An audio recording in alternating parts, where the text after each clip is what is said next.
Eh bien bonjour, bienvenue à vous pour cette nouvelle vidéo du vendredi, la première de l'année 2020.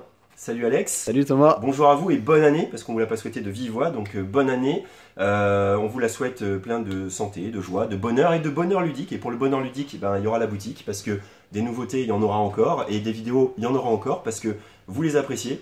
Tout au long de ce mois de décembre, ça a été ton cas aussi Alex, on a vu des clients qui nous ont dit super les vidéos, continuez, donc nous ça nous fait super chaud au cœur parce que c'est quelque chose qu'on fait de manière très artisanale et si vous l'appréciez, tant mieux.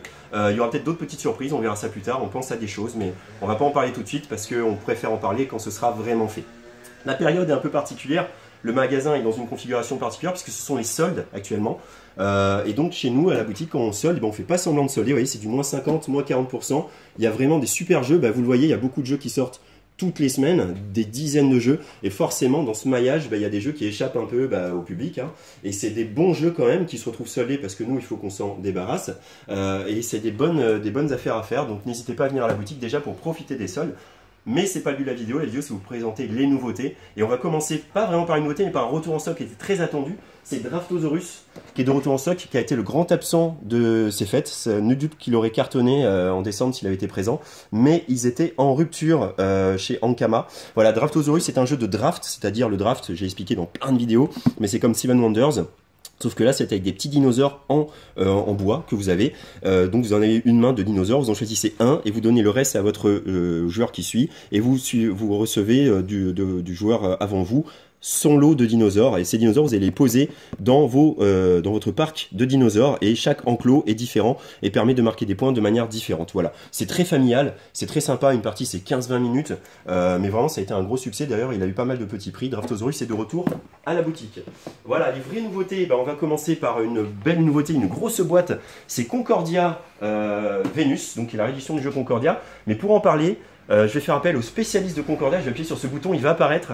Le voilà. Oh Jeff, notre chef vénéré, donc qui est le spécialiste Concordia, je le laisse en parler. Alors Concordia Venus, c'est la réédition augmentée, améliorée de Concordia qu'on connaissait déjà avant. Et donc dans Concordia, on va jouer en fait des négociants qui vont monter des comptoirs commerciaux dans tout le bassin méditerranéen. Et les joueurs donc vont tous partir avec une main identique de cartes au départ, les cartes qui sont ici. Et à tour de rôle, on va jouer une carte qui va permettre de faire une ou plusieurs actions spécifiques. Voilà, ces cartes-là vont vous permettre aussi en fin de partie de marquer des points de victoire.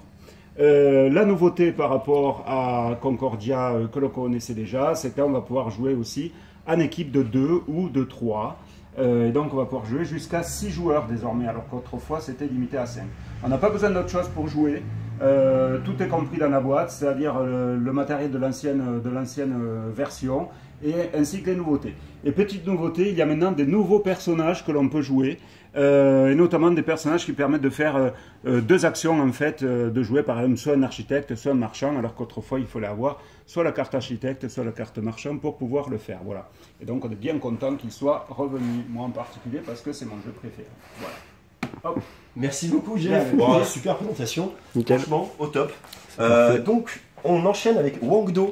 Wangdo sorti aussi chez Matago, tout comme le Concordia qu'a présenté Jeff. Wangdo c'est un jeu abstrait quand même, sur une mécanique d'abstraction. On va penser à Azul, à Sagrada. C'est un jeu où vous allez devoir récupérer ces jetons ici. Et pour ce faire, vous allez devoir poser des stèles représentant des ours. À votre tour, vous pouvez récupérer des stèles d'ours qui sont ici. Il n'y a aucune couleur qui vous appartient. Vous pouvez prendre n'importe quelle couleur. Ou alors piocher des nouvelles couleurs dans le sac si vous n'êtes pas content des couleurs qui sont présentes dans les temples. Quand vous avez posé votre stèle, vous allez la poser à un endroit adjacent à une autre stèle, mais pas de la même couleur. C'est-à-dire que ici, si je veux me poser ici, je ne peux pas poser ni de stèle orange, ni de stèle blanche. Et imaginez que ici il y avait une stèle noire, alors du coup, je n'ai plus que la stèle bleue. Voilà, il y a un petit côté casse-tête. Le but, c'est de récupérer le jeton qui est posé sur l'emplacement où on va poser la stèle. Et les jetons, on va les collecter sur nos petits plateaux individuels. Et le gagnant, c'est celui qui a collecté 2 jetons de chaque type de jeton. C'est-à-dire, il y a 4 types de ressources, et dès que vous en avez 2 de chaque, vous avez gagné la partie. Voilà. C'est très familial aussi, c'est facile à prendre en main, mais c'est un peu casse-tête. C'est comme si vous aimez Azul, Sagrada, vous êtes vraiment dans un terrain que vous connaissez et que vous pouvez apprécier. On enchaîne, hop, je me retourne comme ça, avec Nidavellir. Nidavellir, c'est un jeu de Serge Lager et mis en image par Jean-Marie Minguez. Et c'est exactement les deux qui nous ont fait Mare Nostrum. Voilà. Donc Serge Agi, il aime beaucoup les jeux d'enchères et on va retrouver ici un jeu d'enchères avec une nouvelle mécanique qui s'appelle le coin building. Mais qu'est-ce donc que le coin building, Thomas? Mais c'est très simple, Alex, je vais t'expliquer. Le coin building, c'est comme du deck building, mais avec des pièces. C'est-à-dire qu'on va commencer notre partie avec un lot de pièces. Voilà, on voit que j'ai 0, 2, 3, 4, 5 et on va les miser. Mais à un moment, si on mise le 0, par exemple, imaginez, je vais faire cette configuration-là, hein, d'accord? Et quand je vais révéler mon 0, je vais pouvoir transformer les deux pièces que je n'aurais pas misées en sacrifiant ma plus forte et en récupérant une nouvelle pièce qui est égale à la somme des deux pièces. C'est-à-dire que là, je sacrifie mon 5, mais je gagne un 8. Et le 8, il va venir maintenant remplacer mon 5. Et petit à petit, je vais pouvoir améliorer mes pièces, parce qu'on voit ici qu'on a ici tout un emplacement où toutes les pièces sont, et ça va jusqu'à 25.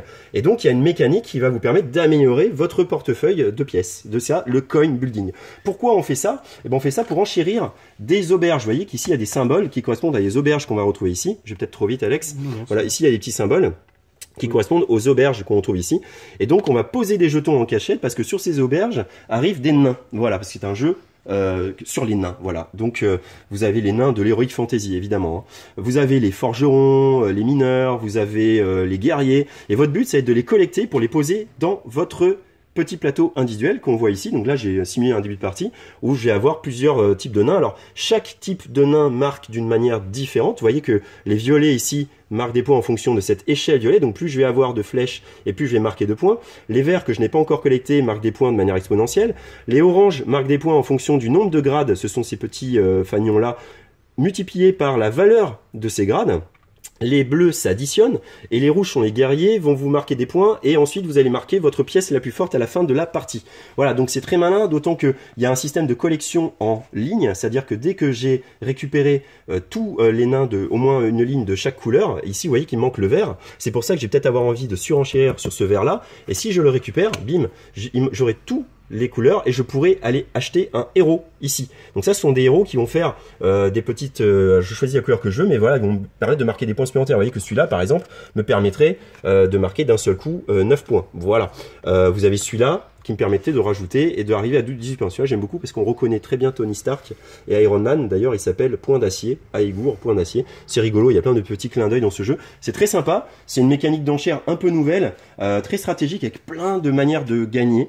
On sent vraiment une grosse richesse au niveau stratégique et surtout, les créateurs du jeu, enfin le créateur du jeu, Serge Agi, puis certainement aidé des autres qui ont travaillé avec lui sur ce projet, ont vraiment travaillé des règles très très claires, mais surtout un gros univers, ce qu'on appelle un gros background. Vous voyez, les contes et légendes de Nidavellir avec tous les héros qui sont expliqués dans une fiction, mais c'est très crédible et très cohérent. Voilà, vous avez tous les héros. Voilà, c'est quand même un gros boulot en termes de ce qu'on appelle le fluff, quoi, hein, qui vous immerge dans le jeu. Et puis les règles sont aussi un modèle de clarté avec cette petite particularité qui est un peu nouvelle. Ils l'ont faite en écriture inclusive. Voilà, donc il y avait Welcome qui avait déjà fait ça. Eh bien, c'est une règle, vous voyez, les chasseurs, chasseuses, les mineurs, mineuses, les forgerons, forgeronnes, les explorateurs, exploratrices. Voilà, c'est peut-être nouveau. On va voir si ça va être suivi par d'autres éditeurs. Mais en tout cas, voilà, ce jeu Nidavellir nous a bien plu. On enchaîne avec New Frontiers. Oui. Alors New Frontiers, c'est un jeu de Tom Lehman. Tom Lehman, celui qui a fait Race Arcana, dont on a pas mal parlé. À la base, il avait fait Race for the Galaxy. Et donc c'est Race for the Galaxy, le jeu de plateau. Donc clairement, pour les joueurs de Race for the Galaxy, il y a peu de changements, si ce n'est voilà le côté les petits pions, mais on retrouve les actions. Donc le jeu Race for the Galaxy, c'était quoi? C'est un peu comme Puerto Rico. Vous avez des actions que vous pouvez jouer, et quand vous la jouez, vous pouvez la faire en plus d'un bonus, et tous les autres vont la faire également. C'est-à-dire que si je décide de développer, tout le monde va pouvoir développer, et moi j'aurai un bonus de ça. Le but, c'est quoi dans ce jeu? C'est de coloniser des planètes. Voilà, on voit là, j'ai colonisé une base rebelle et un monde touristique. Puis ensuite, d'abord de les explorer, d'explorer pour pouvoir les récupérer. Puis ensuite de les coloniser en retournant et en payant le coût, parce qu'il va falloir gérer son argent. Vous voyez que ici, le coût, il est de 4. Ici, il est de 6, mais en militaire, donc c'est un coût différent. Et ensuite, ça va être de faire produire mes bases pour récupérer ces petits jetons-là, pour ensuite les revendre, pour pouvoir continuer à explorer, etc. C'est un jeu à moteur. On va pouvoir aussi mettre des développements. Vous voyez que là, j'ai les Space Marines. Et donc j'ai plus d'or militaire, et ce n'est qu'avec ma force militaire que je peux coloniser des mondes militaires. Voilà. Donc ça, les règles sont assez simples malgré tout, mais après il y a une grosse richesse de combos entre les tuiles, les pouvoirs exactement comme dans Race Arcana. Voilà. Peu de choses, mais ce qui va vraiment changer, c'est tout ce qui va être écrit ici, qui va faire que vous allez voir comboter. Voilà. New Frontiers, c'est un gros jeu qui vient de sortir. On enchaîne avec Azul. Azul, alors la chronologie est bonne hein, puisqu'on est en hiver et c'est Pavillon d'été qui sort. Hein, voilà, on sent les visionnaires chez Azul, mais c'est rigolo. Mais du coup, c'est ce côté très jeu abstrait qu'avait Azul qui arrive dans une troisième version, qui est Pavillon d'été. On retrouve la mécanique de Azul, c'est-à-dire qu'on va récupérer des tuiles sur des fabriques.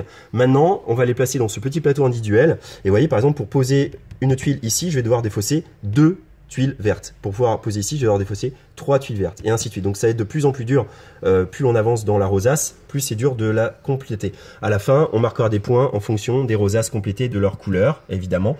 On marquera des points en fonction des emplacements complétés. Il est plus simple à appréhender parce qu'il y a des tuiles joker qui vont être jouées, qui vont vous permettre de mieux vous en sortir. Et vous allez aussi pouvoir garder des tuiles d'un tour sur l'autre. Vous voyez que j'ai 4 emplacements au bord de mon plateau, et donc d'un tour sur l'autre, je peux garder des tuiles qui vont me servir pour plus tard.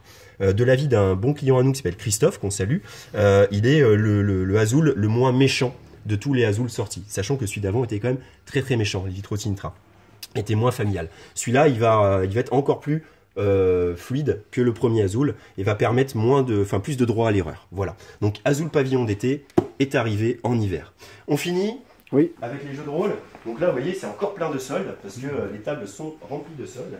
Et il y a aussi des soldes en jeu de rôle d'ailleurs, puisque c'est Jeff qui s'en est occupé. Voilà, on a bien délimité la zone. Tout ça, c'est du solde en jeu de rôle. Donc si vous êtes rôliste et que vous voulez peut-être faire des petites affaires, n'hésitez pas à venir. Et la grosse nouveauté qui était très attendue, c'est Pathfinder, la seconde édition. Pathfinder, en gros, c'était des dissidents de Donjons et Dragons qui avaient fait Pathfinder à une époque où Donjons et Dragons était un peu dans les marasmes du jeu de rôle parce que c'était compliqué au niveau des règles du jeu. Sauf que Donjons et Dragons est revenu dans une 5e édition. Mais le hasard fait bien les choses. Donjons et Dragons actuellement est en rupture chez l'éditeur parce qu'il y a un problème de droit, ce qui fait qu'on ne peut plus avoir de Donjons et Dragons pour l'instant, et c'est pile le moment que choisit Pathfinder pour arriver avec sa seconde édition.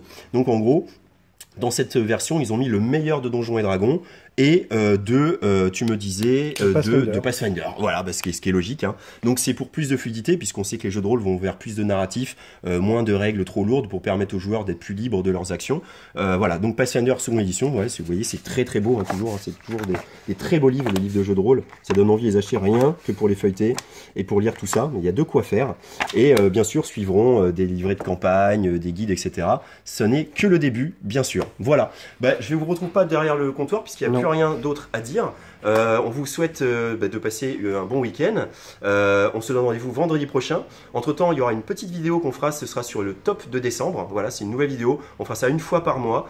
Une vidéo sur le top du mois précédent. Voilà, donc on avait pas mal de demandes là-dessus. On fera un top 5 ou un top 7 ou un top 10, on verra, pour que ce soit pas trop long non plus. Et donc, on vous dit à bientôt chez Descartes Bordeaux. Portez-vous bien, jouez bien, à bientôt.